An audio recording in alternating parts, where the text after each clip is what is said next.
मुझे अफसोस है कि आप जा रहे हो।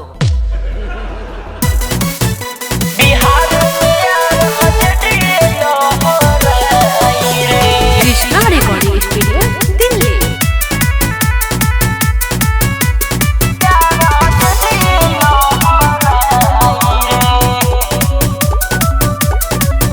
और शेर के फर्क न पड़े सियार से, कबो न डरेला कुकुर बिलार से। समझ गईले? शेर के फर्क न पड़े सियार से, कबो न डरेला कुकुर बिलार से। कि कबो लालू के लाल न डेराई रे,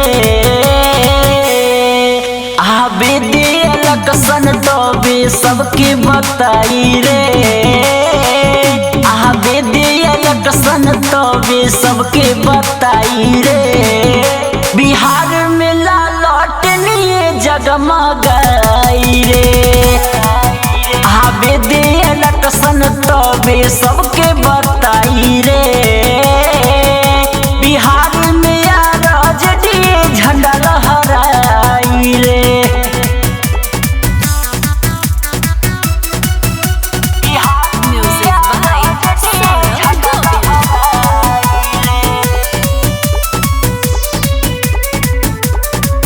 और साने रही हिरान के अब तो देखली है बिहार में। दम होई जेकरा में जे आ जाई है प्रचार में। अरे समझ गईले? सानो रही हिरान के अब तो देखली है बिहार में। दम होई जेकरा में जे आ जाई है प्रचार में। कि तोरे कहिले सुन पलटुआई रे। आबे दे लकसन तबे सबके बताई रे। बिहार में लालटनिए जगमगाई रे। आबे दे लकसन तबे सबके बताई रे। बिहार में राजनीय लहराई रे।